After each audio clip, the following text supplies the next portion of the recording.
예수님께서 예루살렘에 입성하시는 그 날을 기념하는 주일입니다. 곧 겸손히 어린 나귀를 타고 예루살렘에 들어가신 이 사건은 너무나 중요한 사건이기에 사도공서에 다 기록되어 있습니다. 마태복음 21장과 오늘 본문 마가복음 11장 그리고 누가복음 19장과 요한복음 12장에 기록되어 있는데 이 공간복음과 요한복음은 좀 차이가 있습니다. 마태, 마가, 누가의 그 공간복음을 보면은 예수님께서 어린 나귀를 타고 들어가시면서 사람들이 앞에 겉옷을 깔아놓고 또 종려나무를 흔들면서 예수님 주위에 예수님을 따르면서 호산나 다윗의 자손이여 외칩니다. 마태복음 21장 9절에 보면 호산나 다윗의 자손이여 찬송하리로다 주의 이름으로 오시는 이여 가장 높은 곳에서 호산나 하더라.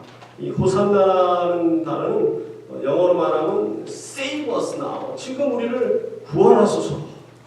다윗의 자손이라는 것은, 그리고 또한 주의 이름으로 오시는 이여라는 것은 그들이 기대하고 고대하던 메시아임을 고백하는 겁니다. 메시아의 오심을 환영하면서 호산나 찬송하는 그런 모습은 예루살렘으로 들어가는 그런 모습을 묘사하는 반면에 요한복음은 안에서 사람들이 나와 그분을 맞이합니다. 요한복음 12장 13절에 종려나무 가지를 가지고 맞으러 나가 외치되, 외치는 내용은 똑같죠. 호산나 찬송하리로다 주의 이름으로 오시는 이 곧 이스라엘의 왕이시여. 들어가면서 찬양하고 나오면서 찬양하는 아주 입체적인 환영식이 열렸던 것입니다. 이 사건은 오래전 스가랴 선지자가 예언한 내용이 성취되는 겁니다. 스가랴 9장 9절에 시온에 따라 크게 기뻐할지어다 예루살렘에 따라 즐거이 부를지어다 보라 내 왕이 내게 임하시나니 그는 공의로우시며 구원을 베푸시며 겸손하여서 나귀를 타시나니 나귀의 작은 것 곧 나귀 새끼니라. 예수님의 공생애는 하나님의 계획을 이루시는 삶이었습니다. 자의로 하시는 사역이 아니었고 이미 선지자를 통해서 하나님께서 언급하신 예언하신 그 모든 예언을 성취하셨다는 것입니다. 오늘 본문을 통해서 크게 두 가지를 생각하기를 원합니다. 첫 번째는 본문에 나와 있는 그 의문점 세 가지를 언급하고요. 두 번째로는 예루살렘 입성이 우리에게 주는 어떤 의미 두 가지를 생각하기를 원합니다. 의문점 중에 첫 번째는 무화과 열매를 맺을 때가 아닌데 왜 무화과 나무를 저주하셨는가? 12절에 이튿날이라는 단어가 있습니다. 예루살렘 입성은 안식일 다음 날인 그 주일, 지금 썬데이에 예루살렘 입성을 하셨기에 우리가 오늘 종려주일로 지킵니다. 그 종려주일의 이튿날이니까 이 월요일에 예수님께서 다시금 성전에 들어가시다가 시장하셔서 무화과 나무를 보시는데 무성한 무화과 나무에 열매가 있나 보셨는데 열매가 없어서 그걸 저주하셨고 또 성전에 들어가셔서 매매하는 자들을 내어 쫓으신 다음에 그 다음 날인 화요일에 보니까 제자들과 함께 주님께서 저주한 무화과 나무가 메말라 죽었습니다 언급하는 그런 시간적인 연결이 되어지고 있는데요. 13절에 보면 멀리서 잎사귀 있는 한 무화과 나무를 보시고 그 나무에 무엇이 있을까 가셨더니 가서 보신즉 잎사귀 외에 아무것도 없더라. 근데 여기서 끝나는 게 아니라요. 황당한 말씀이 있어요. 이는 무화과의 때가 아닙니다. 무화과 열매를 맺을 때가 아니니까 열매가 없는 것이 당연한데 그 열매가 없다고 저주하시는 이유가 뭐냐 이거죠. 그때는 니산월, 이전에는 아비월이었고 바벨론 그 포로 이후에 이 아비월이 이제 니산월로 이제 칭하는데요. 그 4월 니산월, 정확히 말하면 3월 15일부터 4월 14일까지 그 니산월 중간인 6월절 절기 때였습니다. 팔레스타인에서는 3월에 무화과 나무에 먹을 수 있는 조그마한 열매가 열리고요. 4월이 되면 크고 무성한 잎들이 나온다고 합니다. 이러한 일찍 열리는 푸른 열매가 지방 소장농을 위한 일반적인 식물로 사용됐는데 이러한 작은 열매가 없음에도 불구하고 이 나무들이 푸르고 무성한 잎사귀를 낸다는 것은 그 해에 열매가 없을 것이라는 하나의 징표라는 것이죠. 그러니까 열매도 없으면서 이 잎사귀만 무성하다는 거예요. 잎사귀가 무성하니까 혹시 열매가 있나? 가까이 보셨는데 열매가 없어요. 그 저주하시는 거예요. 이 저주는 바로 삶 속에서 열매는 없고 이 선민의식, 하나님이 우리를 택하셨다, 우리는 택한 백성이다라는 그런 자부심이 너무 강하고 다른 사람들을 무시하는 그 이스라엘에 대한 저주인 것입니다. 열매 없는 나무는 하나님께서 저주하십니다. 우리의 삶도 마찬가지예요. 날마다의 삶 속에서 하나님이 원하시는 열매를 맺기 위하여 하나님 말씀에 순종하면서 살아가지는 못할 방정 이렇게 자랑하고 떠버리고 그러다니는 그런 삶을 사는 자들에 향한 무서운 경고라는 것이죠. 두 번째로 왜 인자하신 예수님께서 채찍까지 만들어 성전 안에서 매매하는 자들을 쫓아내셨는가? 이걸 언급하기 전에 먼저 짚고 넘어가고 싶은 것은 예수님께서 성전을 정하신 것이 한 번입니까? 두 번입니까? 요한복음에 보게 되면 공생이 시작할 무렵에 2장에 성전 정화가 있으세요. 그래서 많은 사람들은 두 번 있었다고 이렇게 생각하십니다. 그 단어들도 약간의 차이가 있고 약간의 차이점이 있기 때문에 두 가지로 보지만 저는 한 번이라고 생각해요. 이것을 어디다 놓느냐의 차이. 그래서 이 공간복음과 요한복음은 약간의 차이점이 있다는 거예요. 그래서 공간복음을 예수님의 사진이라고 그렇게 표현한다면 요한복음은 예수님의 초상화라고 표현할 수가 있을 줄 압니다. 주님께서는 성전에서 돈 바꾸는 그런 상과 비둘기 파는 상을 엎으셨어요. 이 돈 바꾼다는 것이 뭡니까? 곧 인두세, 이 반세계를 모든 사람들이 내야 되는데 세상에서 사용되는 그런 화폐는 동전을 받지 않습니다. 이 바꿔야 돼요.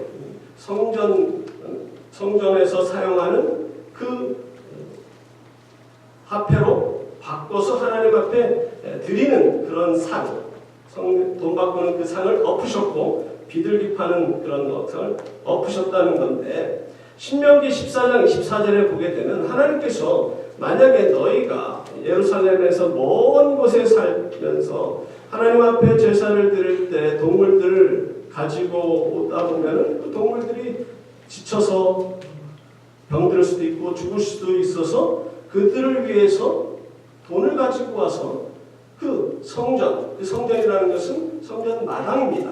그 마당에서 그 동물을 사가지고 하나님 앞에 제물로 바치는 그것을 허용하셨습니다. 아니 구약에서도 허용하신 일을 그걸 하고 있는데 채찍을 만들어가지고 그들을 내어 쫓으신다? 너무하신 것이 아닌가. 이 모습을 제자들이 요한복음 2장 17절에 성경 말씀에 주의 전을 사모하는 열심이 나를 삼키리라 한 것을 기억하였다 말씀하십니다. 왜 예수님께서 성전에서 매매하는 자들을 내어쫓으셨습니까? 하나님께서 원하시는 것은 어떤 재물, 어떤 물질이 아니라 마음이에요. 진정으로 하나님을 사랑하고 하나님 앞에 신령과 진리로 예배를 드리기보다는 그냥 형식적으로 그냥 뭐 돈이 많아서 동물 큰 거 바치면 하나님이 기뻐하실 거라 생각하고 비둘기나 뭐 작은 거 드리면 좀 죄송한 마음, 이런 형식적인 것을 하나님 기뻐하지 않으세요. 하나님을 향한 그 감사의 마음도 없으면서 그냥 제사만 드리면 다 되는 그냥 그렇게 생각하는 자들을 향해서 주님께서는 아주 무서운 채찍을 드셨다는 겁니다. 그런데 이런 모습, 무서운 공의의 하나님의 모습이 있는 반면에 또한 마태복음 21장 14절에 보면 맹인과 저는 자들이 성전에서 예수께 나오매 고쳐주시니, 한편에서는 무섭게 쫓아내시고 또 병든 자들을 고쳐주시는 자애로우시고 사랑이 많으시는 하나님의 모습, 이 한 사건에서 하나님의 공의와 사랑이 잘 묘사되고 있습니다. 요즘 보면은 어떤 교회에서는 주일날 선교를 위한 뭐 바자회라고 해서 물건을 이제 파는 거, 그것을 하면 안 된다. 예수님께서 성전에서 장사하는 걸 싫어하셔서 내주셨는데, 아니 교회에서 장사하면 되겠는가? 그리고 청년들이 선교를 가기 전에 뭐 베이크 세일을 한다든지 그러게 되면 아니 어떻게 장사를 하느냐? 그런 거 가지고 왈가불가하는 교회가 있어요. 근데 우리 성도교회는 그런 수준을 넘은 것에 대해서 저는 좀 참으로 기쁘고 감사하게 생각해요. 이런 것을 뭐 이런 뭐 하면 안 된다, 뭐 돈 이런 의미가 아니에요. 진정으로 하나님 앞에 감사하며 예배를 드리느냐 드리지 않느냐, 이것이 중요한 것이라는 것이죠. 세 번째로, 왜 예수님께서 하나님의 성전을 강도의 구렬 혹은 강도의 소굴이라고 비난하셨는가 한번 짚고 넘어가기로 합니다. 예수님께서 장사하시는 것을 문제 삼으셔서 이 강도의 구렬이라고 했습니다. 특별히 성전세를 세상에서 거래하는 그 화폐단이 떠도 엄청나게 몇 배의 돈을 바꿔가지고 이윤을 남겨가지고 그 성전 안에 금을 쌓아놓는 이런 강도같은 놈들, 그래서 주님께서 그렇게 강도의 속을, 강도의 구렬이라고 말씀하셨습니까? 요한복음 2장 16절에 비둘기 파는 사람들에게 이르시되 이것을 여기서 가져가 내 아버지의 집으로 장사하는 집을 만들지 말라. 그러니까 장사했기 때문에 강도의 구렬이라 그렇게 말씀하신 걸로 생각하는데 그게 아닙니다. 유명한 신학자 N.T. 라이슨 The Challenge of Jesus라는 책에서 예수님에 관한 도전, 예수님이 누구신지를 재조명하는 내용의 글을 썼는데요. 여기에 강도의 속을 구렬은 경제적인 문제로 인하여 그들을 내어쫓으신 것이 아니라고 주장합니다. 그래서 그가 말하기를 이 그릭, 이 헬라어 레스티스라는 것은, 강도라는 것은 산적, 반란군을 말하는 거예요. 역사가 조세푸스도 여러 번 이 단어를 사용했는데 대부분 로마에 대항하는 반란군을 묘사할 때 레스티스를 씁니다. 그 유다 백성들은 악행과 온갖 가증한 일들을 범하면서도 이 성전이 있는 한 하나님께서 우리를 사랑하신다는 그런 미신 속에 살아왔고요. 이 성전이 있는 한 자신들을 버리지 않으실 거라고 생각하면서 비록 로마의 압제 속에 있지만 언젠가는 회복시켜 주실 것이다 하면서 성전을 자신의 삶의 은신처 혹은 밖에서는 온갖 악행을 다 저지르고 양심의 가책으로 성전에서 종교의식을 통해서 이 양심의 가책을 해소시키고 또다시 범죄 행위를 도모하는 그런 반복되는 장소로 생각하는 자들, 밖에서는 로마의 정권과 투쟁하고 몰래 들어와 은신처를 삼는 그 반란군들, 그런 자들에게 말하는 거예요. 왜 이곳을 강도의 이 반란군의 소굴로 만드느냐, 이렇게 지적하시는 거예요. 예레미야 7장 11절에 내 이름으로 일컬음을 받는 이 집이 너희 눈에는 도둑의 소굴로 보이느냐? 보라, 나 곧 내가 그것을 보았노라. 여호와의 말씀이니라. 지금 한국 교회 실패는 어떻습니까? 교회의 순수성 점점 잊어버리고 세상의 조롱거리가 되고 있어요. 교회가 점점 이 강도의 소굴로 변하고 있지는 않는지 우리는 우리 자신을 돌아봐야 돼요. 주일날 교회 나와서 예배만 드리면 다 된 줄 알고 착각하면서 세상에서 예수 그리스도의 증인으로의 삶을 사는 것커녕 하나님의 자녀의 삶을 살기는커녕 세상 사람들하고 똑같은 생활하고요. 똑같이 그냥 나쁜 짓 하면서 그냥 주일날 와서 예배드리면 하나님께서 나를 사랑하시고 일주일 동안 그냥 못된 짓 다 하면서 여기 와서 하나님 앞에 회개하면 하나님께서 다 용서해 주셔. 이렇게 생각하는 자들은 바로 저들과 똑같아요. 그것을 자기네들이 무슨 아지트로 생각하는 그 성전이 있으면 하나님께서 우리를 버리지 않는다는 그 착각 속에 사는 사람들 똑같다는 말입니다. 주님의 날은 썬데이만 주님의 날이 아니에요. 일주일 다 7일 다 주님의 날. 주일날만 나와서 거룩한 행세를 하고 나가서는 세상 사람들하고 구별되지 않는 그런 삶을 사는 것이 아니라요. 항상 하나님의 백성으로 주님의 제자의 삶을 살아야지 그렇지 않냐면 야단이 맞습니다. 17절에 내 집은 만민이 기도하는 집이라. 이것은 무엇을 말합니까? 하나님이 계신 곳이라는 거예요. 정치적으로 사용되어서는 안 되고요. 또 어떤 목적으로 이민생활에서 힘들고 어려우니까 외로움을 달래는 어떤 그런 모임이 아니라는 거예요. 하나님께 나아가서 예배드리고 기도하는 것입니다. 무엇보다도 우리의 죄를 회개하는 것이고 하나님을 찬양하는 것이고 하나님께 응답을 듣는 곳이 바로 이 성전이라는 겁니다. 큰 두 번째로 예루살렘 입성의 그 사건이 우리에게 주는 두 가지 의미를 생각하기 원합니다. 종료주일, 부활절, 크리스마스 이렇게 계속 매년 돌아오는 그런 절기에 같은 제한된 말씀 가지고 반복될 수밖에 없어요. 이전에 언급한 걸 또 언급하게 되고 그러다가 가끔 새로운 것이 발견되면 그렇게 기쁠 수가 없어요. 이 말씀을 준비하는 것 가운데 새로운 것을 깨닫게 되니까 참 너무나 기뻤고 여러분들과 나누기로 합니다. 예루살렘에 예수님께서 입성하는 그 모습 그것을 보면서 저는 두 가지가 떠오릅니다. 첫 번째로 공감복음에서 묘사하듯이 주님의 제자들과 함께 나귀를 타신 예수님께서 예루살렘에 들어가는 그 모습이 마치 이스라엘 백성들이 그들의 지도자인 여호수아를 따라서 약속의 땅 가나안 땅을 들어가는 그 모습이 떠오릅니다. 더욱이 이스라엘 백성들의 지도자인 여호수아의 그 이름이 바로 예수님의 이름과 같은 뜻의 이름입니다. 마태복음 1장 21절에 아들을 낳으리니 이름을 예수라 하라. 이는 그가 자기 백성을 그들의 죄에서 구원할 자이시니라.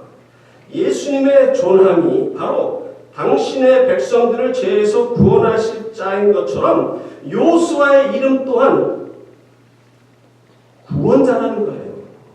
그러므로 여호수아는 모세, 다윗, 사무엘 그 외 많은 구약의 인물들처럼 예수님을 상징하는 인물입니다. 그리고 그들이 들어가면서 종려가지를 흔들면서 호산나 외쳤는데 레위기 23장에 보게 되면 초막절에 관한 말씀이 있습니다. 23장 40절에 아름다운 나무 실과와 종려가지와 무성한 가지와 신의 버들을 취하여 여호와 앞에서 7일 동안 즐거워하라는 말씀이 있어요. 아름다운 실과라는 것은 레몬 비슷한 실과인 에추락을 말하는 것이고요. 무성한 가지는 하다스로 도금향 나무가지를 말하는 것이고 그 외 종려가지와 버드나무 가지를 초막을 덮는 가지로 사용합니다. 이 초막절은 무엇을 상징합니까? 이스라엘 백성들이 가나안 땅에 들어가기 전에 사막에서 광야에서 초막을 짓고 지냈던 것을 기억하면서 그들의 후손들 지금까지도 전통 이스라엘 유대인들은 자기네 집 뒷뜰에 또 아파트 사람도 발코니 같은 데에다 이런 4가지 가지를 가지고 나무로 이렇게 세워놓은 다음에 가지 4가지 가지로 씌워서 초막절을 기억하는 그 수콧이라는 영어 발음은 또 다릅니다. 그 사카트, 사킷이라고 발음하는 이 수콧이라는 초막절을 지금도 지키고 있는데요. 이 초막절은 우리에게 어떠한 것을 기억하게 만드는 절기입니까? 장차 우리가 광야 같은 이 세상에 지금 살면서요, 머지않아 주님의 재림이 오실 때 약속의 땅으로 우리를 인도하실 그 주님의 재림을 기념하며 지키는 것이 초막절이에요. 우리가 종려주일에 종려나무 가지를 흔들며 우리의 왕이신 예수님을 맞이하면서 우리는 무엇을 생각해야 합니까? 바로 머지않아 다시 오실 재림주가 오실 때 우리는 영적인 종려나무 가지를 흔들면서 우리를 영원한 하나님의 나라로 인도하실 주님을 맞이하는 그날을 생각하면서 기다려야 됩니다.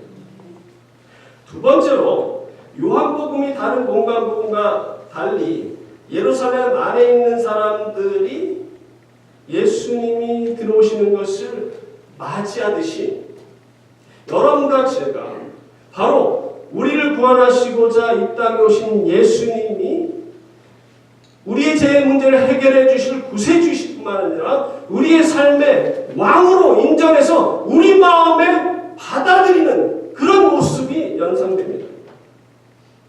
하나님께서 우리를 사랑하셔서 우리를 구원하시기 위하여 독생자를 이 땅에 보내주셨고요. 예수 그리스도 당신께서는 히브리서 12장 2절에 있는 말씀처럼 우리를 사랑하셔서 당신 앞에 있는 기쁨, 바로 우리를 말하는 겁니다.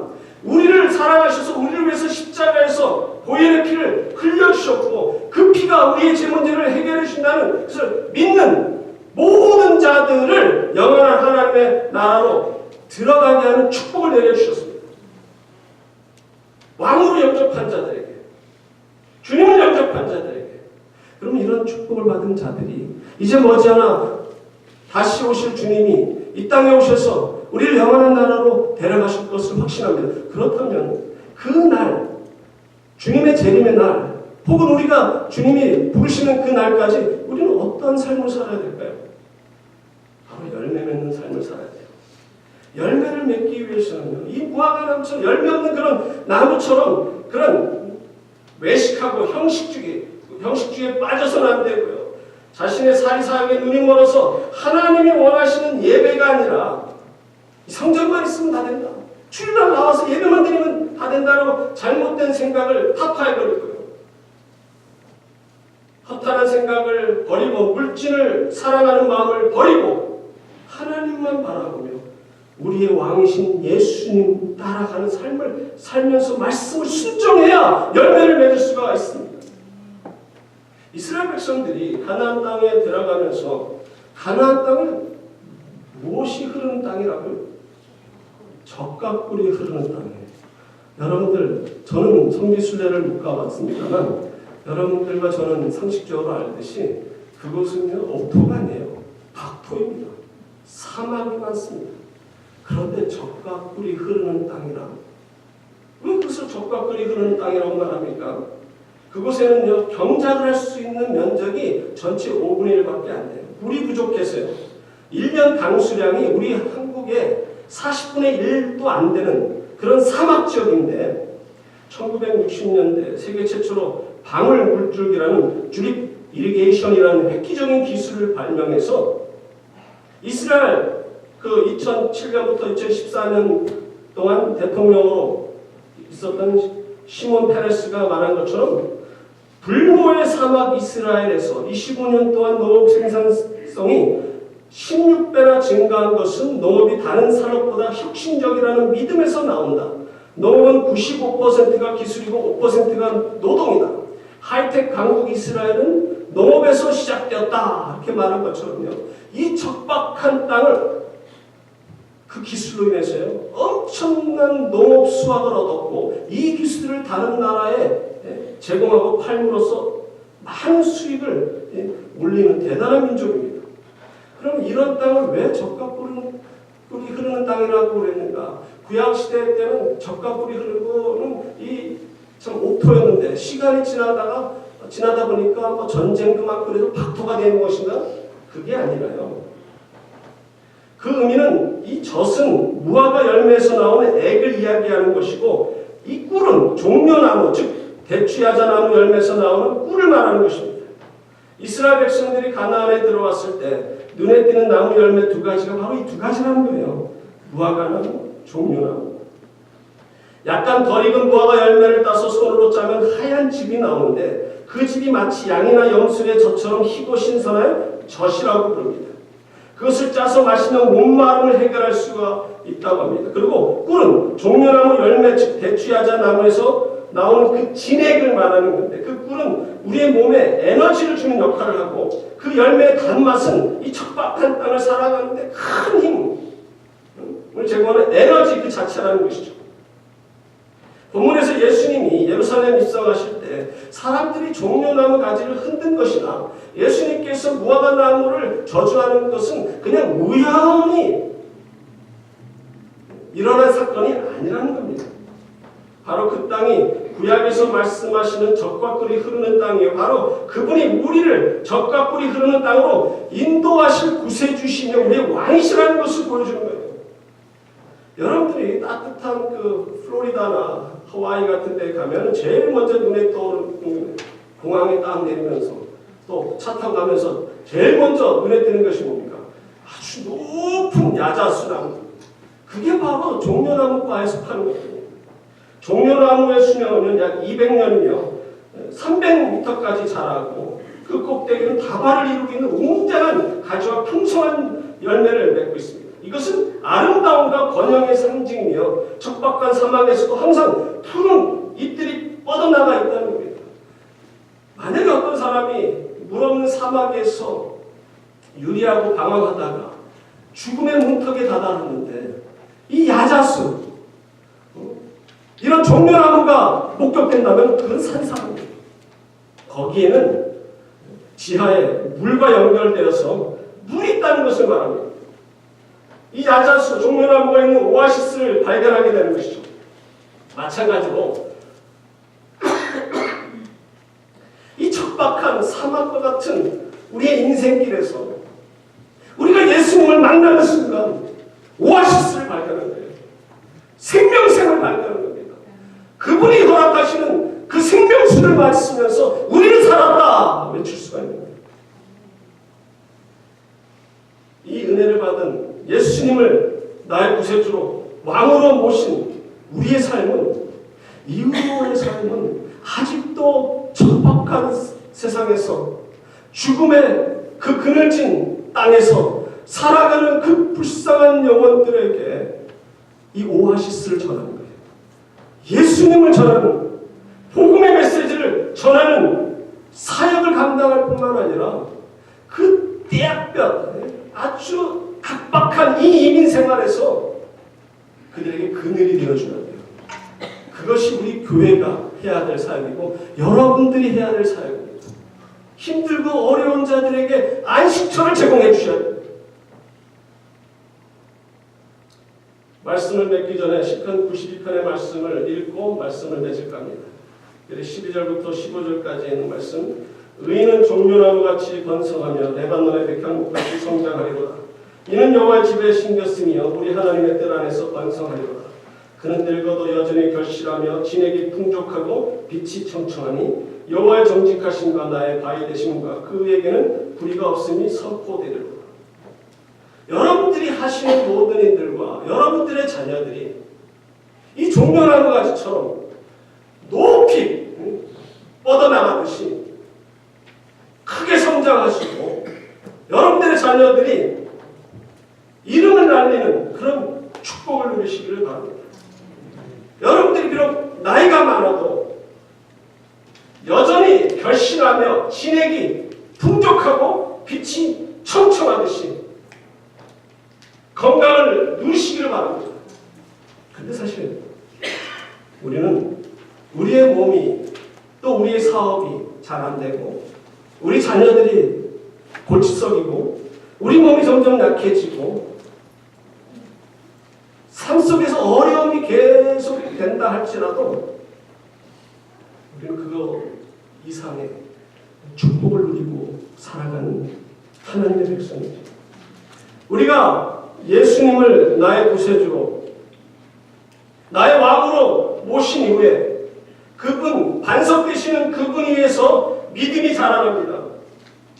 우리가 언제 죽는다 하더라도 영원한 하나님의 나라에 갈 것이라는 그 신앙이 있기 때문에 불굴의 신앙으로 독수리 날개치는 나라입니다.